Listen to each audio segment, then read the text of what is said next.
Bien,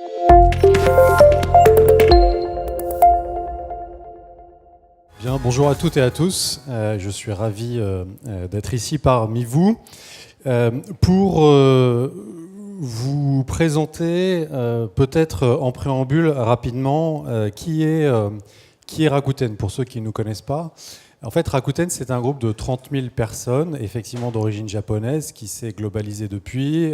Nous sommes présents dans 30 pays. Et nous sommes la 4e plateforme d'e-commerce au monde avec environ 140 milliards de dollars de volume d'affaires, avec une caractéristique, c'est d'être 100% pure player et d'avoir ensuite des activités extrêmement diversifiées dans le monde. Alors, ça ne fonctionne pas. Si, pardon. Pour compléter ce que Valtech, ce que la personne de Valtech vient de vous présenter, et vous retrouverez, je pense, quelques similitudes. Aujourd'hui, on nous a le futur du retail, je crois que c'est le sujet de la journée. Donc on s'est dit comment est-ce qu'on peut partager avec vous nos convictions en la matière du futur du retail. Et en fait, ce qu'on pense, c'est qu'évidemment c'est assez galvaudé comme analyse, donc je vais passer rapidement, c'est qu'actuellement il y a un véritable choc entre le retail et ce qui a été théorisé par un célèbre patron emblématique d'une plateforme chinoise, le New Retail. C'est globalement l'opposition de deux mondes, un monde qui est sous très forte contrainte, qui est placé sous très forte contrainte avec énormément de questions sur sa compétitivité, sur la logique de création de valeur liée à la verticalité de ses modèles, je parle du retail, et un monde nouveau qui vient du digital, mais dont la volonté secrète au départ et qui ne l'est plus aujourd'hui, c'est naturellement de se substituer aux acteurs traditionnels du retail. Je ne sais pas si Amazon, comme ce qui a été dit juste avant, est dans une logique plus collaborative aujourd'hui. Ce que je peux vous dire, c'est que nous, on a environ 100 000 marques et commerçants, enseignes qui travaillent avec Rakuten sur l'ensemble de nos plateformes. Et pour l'instant, ce changement de paradigme, on ne l'observe pas totalement. En revanche, le vocable a également été cité.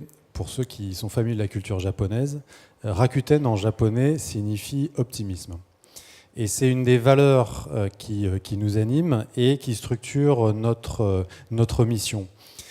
Et donc on voulait partager avec vous, après avoir brossé ce panorama inquiétant et à la fois contraint de l'industrie du retail, partager avec vous ce qui aujourd'hui nous rend optimistes.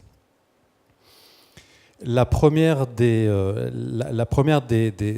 réponses à ça, c'est ce qu'on appelle l'empowerment. Alors l'empowerment, c'est un terme un peu barbare, qui n'a pas de traduction directe en français, mais qui signifie donner la capacité de faire, donner les instruments pour réussir. Et l'empowerment du retail, plusieurs plateformes dans le monde se positionnent sur cette mission. Rakuten en fait partie. L'empowerment des marques et du retail dans le monde, c'est une réelle alternative à la vision New Retail. L'empowerment du retail, c'est considérer que les plateformes ne sont pas des vending machines, elles ne sont pas là pour référencer des produits et les vendre de manière standardisée, elles sont là pour proposer aux marques et aux enseignes des environnements personnalisés, des points de contact qui privilégient les éléments rares que constitue la valeur des retailers, à savoir leur marque et leur assortiment, au sein d'un écosystème de plateformes, et j'y reviendrai. Donc l'empowerment, c'est quoi? C'est ce que nous proposons partout dans le monde à nos partenaires marques et retailers.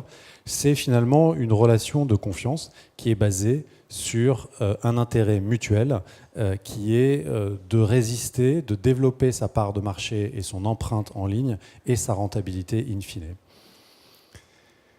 Alors, il y a déjà, vous l'avez peut-être observé, il y a déjà plusieurs enseignes assez conséquentes qui ont basculé depuis 12 à 18 mois dans ce processus, qui est un processus de collaboration, encore une fois, avec les plateformes, pour ne citer que celles qui vous sont présentées ici. Walmart et Big Camera. Walmart est partenaire de Rakuten en Amérique du Nord et au Japon. Big Camera, c'est l'équivalent de Fnac au Japon. En France, nous avons annoncé au mois de septembre un partenariat avec Boulanger, notamment sur des services innovants sur lesquels je vais revenir juste après. Également Auchan Retail avec d'autres plateformes, avec Lazada, qui est une des plateformes leaders en Asie du Sud-Est que vous connaissez certainement. Et l'enjeu ou l'opportunité pour les enseignes et pour les retailers de s'associer avec des plateformes pure players qui n'ont pas de volonté d'ouvrir des magasins et d'exercer une pression concurrentielle directe avec vos enseignes, l'intérêt pour vous est assez clair. C'est une opportunité de croissance qui repose sur l'amélioration de l'expérience client. Ce que nous disent nos clients partout dans le monde, c'est qu'effectivement, l'in-store pick-up en 1 heure, c'est globalement la meilleure expérience client. C'est ce que nous avons lancé en avant-première, en tout cas pour le marché français, au mois de septembre, je l'évoquais avec Boulanger. Aujourd'hui, nous sommes en mesure, avec Boulanger, de géolocaliser en temps réel les stocks de leurs 148 magasins et de proposer à nos clients la possibilité de sélectionner au moment du passage en caisse le magasin le plus proche de chez eux et de retirer en 2 heures la totalité des produits. Pour partager avec vous quelques chiffres, les quelques semaines qui ont précédé Noël, la part de click and collect, donc de retrait en magasin des ventes sur notre plateforme, était autour de 70%, ce qui veut dire que ce sont plusieurs milliers de clients qui ont été envoyés dans les magasins Boulanger à partir des plateformes Rakuten.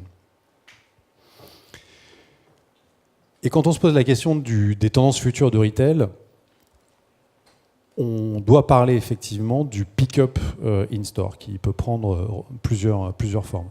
Il y a 3 ans, on se disait, est-ce qu'il faut faire du pick-up in-store? Est-ce qu'il y a un vrai désir d'omnicanalité du consommateur? Clairement, la réponse est oui. Mais aujourd'hui, la question n'est plus est-ce qu'il faut faire du click and collect? La question, c'est comment servir un client click and collect qui arrive en magasin en moins de 4 minutes?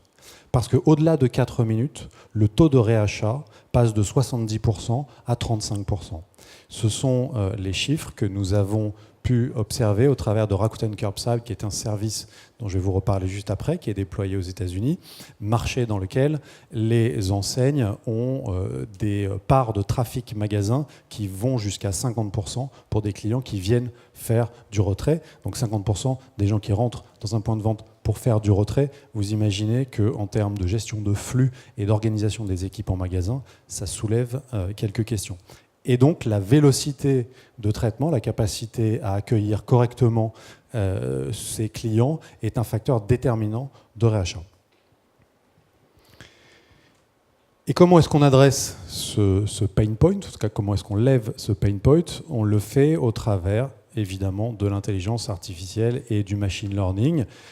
Vous trouverez différentes solutions dans le monde. Je vais vous parler d'une société qui s'appelle Curbside, qui est une société californienne qui a développé un moteur d'intelligence artificielle qui permet de prédire l'heure d'arrivée d'un client click and collect dans un point de vente et ainsi de faire coïncider l'ordre des commandes click and collect avec l'ordonnancement des retraits, puisque la seule relation chronologique ne suffit pas.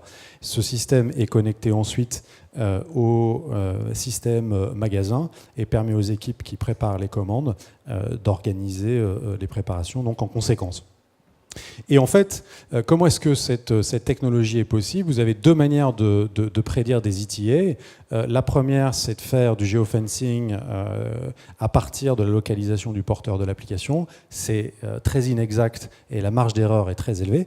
Et la deuxième, c'est d'utiliser une plateforme d'intelligence artificielle avec du machine learning qui capte une multitude de signaux qui ne sont pas dépendants de la localisation du device et qui observe des modèles permettant à 98% de prédire le moment d'arrivée. Cette solution est installée chez Whole Foods, groupe Amazon aux États-Unis, chez Nordstrom, chez CVS Pharmacy, chez Sephora, bref, dans une foultitude de retailers qui chacun, encore une fois, ont des parts de in-store pick-up très élevées. Évidemment, l'empowerment, c'est aussi ouvrir la communauté. La dimension communautaire et sociale a été évoquée juste avant. Je vous confirme que c'est une tendance cruciale et que l'opportunité pour un retailer, c'est de se connecter à d'autres bassins de consommation. Donc non, la fidélité n'est pas morte et contrairement à ce qui peut être parfois écrit dans certaines colonnes en Europe, la rétention, le membership constitue auprès d'énormément d'enseignes et de marques dans le monde un levier majeur de développement. Je vous en ai rappelé quelques exemples ici. En ce qui nous concerne, le Club Rakuten, c'est 1,3 milliard de membres dans le monde. C'est le plus grand programme de fidélité au monde pure player. En France, ça représente 50% de nos volumes d'affaires. Et l'élément nouveau, c'est que nous animons ce club avec des Rakuten Super Points qui, finalement, est une crypto-monnaie. Donc on a fait la jonction entre le secteur de la fidélisation et le secteur des cryptos. Et ces crypto-monnaies permettent de donner de la liquidité au programme et de le rendre accessible à des enseignes tiers. Aujourd'hui, plus de 400 marques sont partenaires de ce club et accèdent à, en France, 1 500 000 clients supplémentaires. Voilà une des vertus de l'empowerment. Je terminerai avec un dernier mot japonais, omotenashi, pour ceux qui connaissent le Japon. C'est ce qui structure notre approche dans la manière dont nous voulons nous associer au retail et aux marques. L'omotenashi, c'est une relation qui est basée sur la connaissance de l'autre, sur l'empathie, sur la confiance, sur un partage mutuel et équilibré d'intérêts. Merci.